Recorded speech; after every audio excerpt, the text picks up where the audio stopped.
Hey everybody, I'm laying down for this one. um, I don't think I've ever made a video like this before.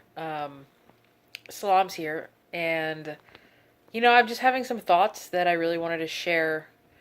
This is it's kind of deep stuff around shame about being trans, and I just wanted to share it because I think it's really important to talk about.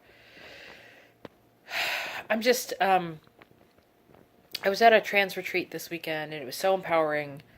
It was just amazing to be there. I've done these before and I've talked about them before.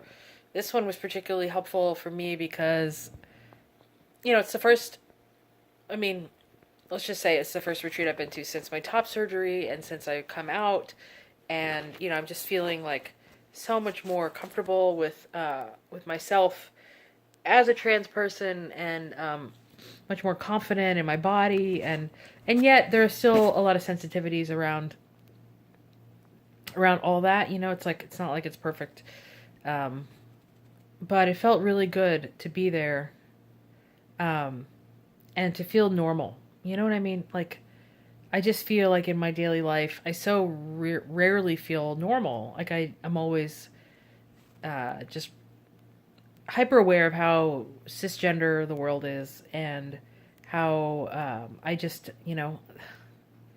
so many people around me don't have my experience, and I'm constantly misgendered, and yeah, there's just constant assumptions about my gender, and it's just tough. It's tough sometimes. I'm sorry.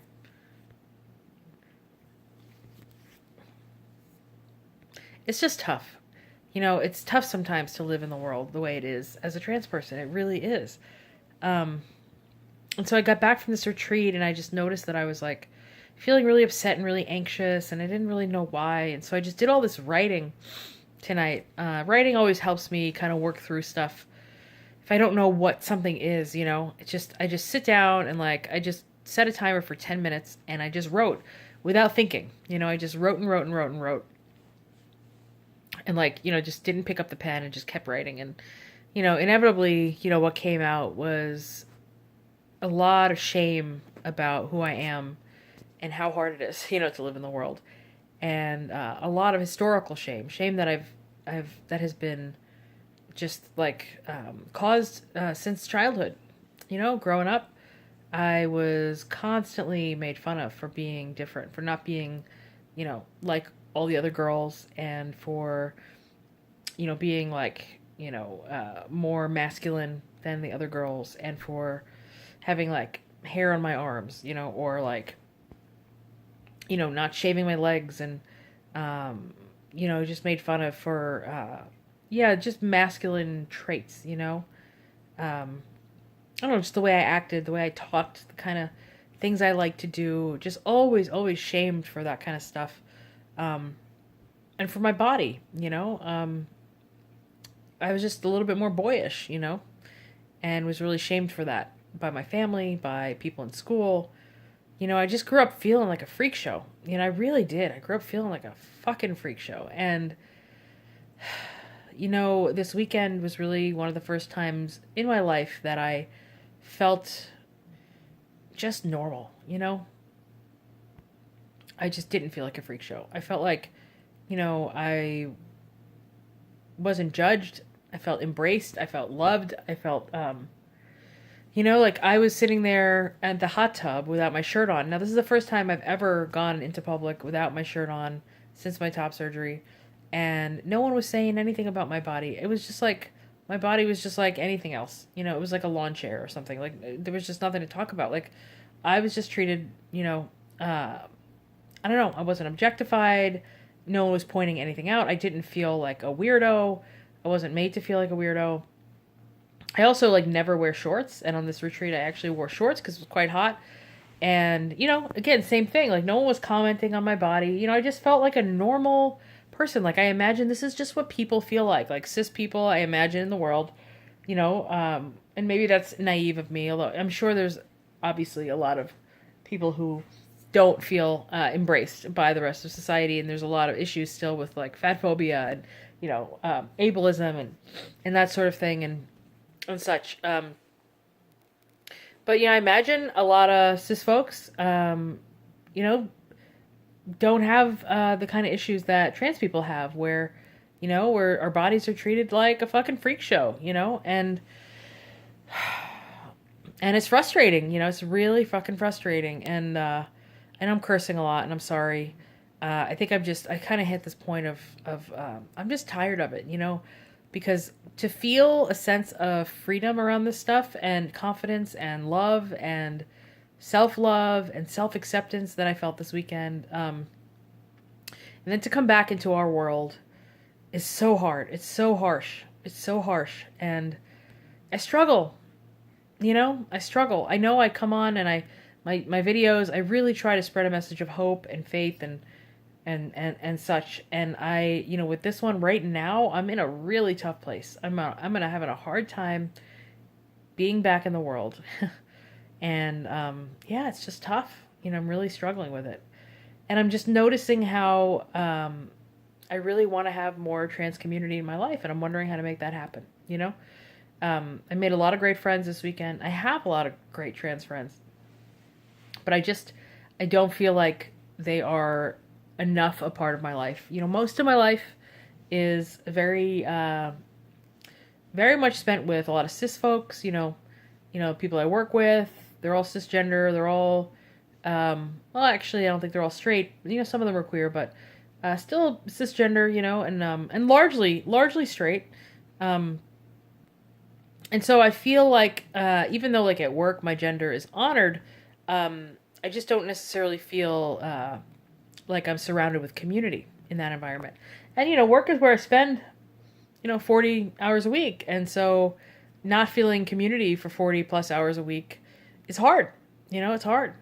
And I'm involved in a lot of other things that aren't necessarily queer, and so many of my other activities are similar, and then there's like a couple things that are kind of queer, and so I'm grateful to have that, but really it's a very small slice of my life. And I just wondered, like, what would it be like if my job was like, what if I worked for like a trans organization, and I was just surrounded by trans people all the time? Like, what would that do for me, mentally and emotionally? Oh my God, I just imagine it would be really freeing, and really just to have that kind of affirmation on a day in and day out basis, where I was like my pronouns were honored and my name was honored, and like, to not have that kind of body shaming. I think it would be transformative, because I live so much of my life in these other environments that I have to kind of put my transness like aside a lot.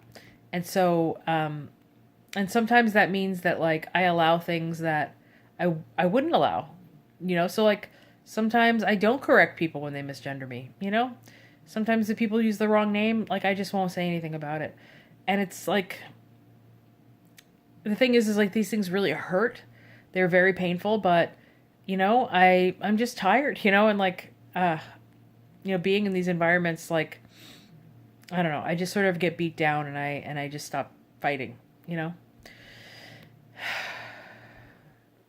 So I'm recognizing I need more queer community. And I need more supportive community. And I've recognized what I need to do is kind of piece out of areas of my life where I can't be fully expressed and I don't feel fully embraced. And so I'm noticing there's a couple of groups that I'm a part of that are groups I actually don't feel safe being out in. And I actually am going to, I've decided that I'm going to take a few months away from these groups, because what would my life be like if there was no area of my life where I was not fully out and fully confident and comfortable? What would that do for me? Like, I think it would really, I think the amount of confidence that I would gain from that would be huge, and the amount of self-love. And I think I really need that right now in this point in my transition. I've talked a lot about it, and like I identify as non-binary because I honor like the masculine side of me, and I also honor the side of me that still identifies with women in a lot of ways. And I do wonder sometimes, like, if I allowed myself to be in fully like to fully not identify as female, to like really get out of the areas of my life that are solely female, would I stop so strongly over identifying with those communities? And would I be more comfortable in my masculinity, and what would that do for me? You know, I don't know. Like, would I align with the binary? I don't know. Maybe not. But the point is I feel like I'm hurting myself by not allowing myself the chance to explore that. So anyway, this is a long video, and I guess my conclusion is in recognizing, like, I need more queer trans community in my life, because I deserve to have more affirmation for of my gender, and everyone does. It's really, I think my message here is that we all deserve to feel embraced and loved and affirmed in our gender. We all deserve it, and it exists out there. And my experience this weekend proves to me that it exists, and it's just a matter of making that happen more in my life and in our lives, and we all deserve this. We all deserve to have more community and to feel that kind of love and acceptance. And so anyway, that's, I guess, what I have to say for today. And if you relate to this, please comment. I would love to hear, like, what you all do for community, and, like, how do you feel acceptance and affirmation in your lives right now. Yeah, if you have any thoughts, ideas, I would love to hear about it. Right now I'm really struggling, and yeah, I'm definitely open to ideas. So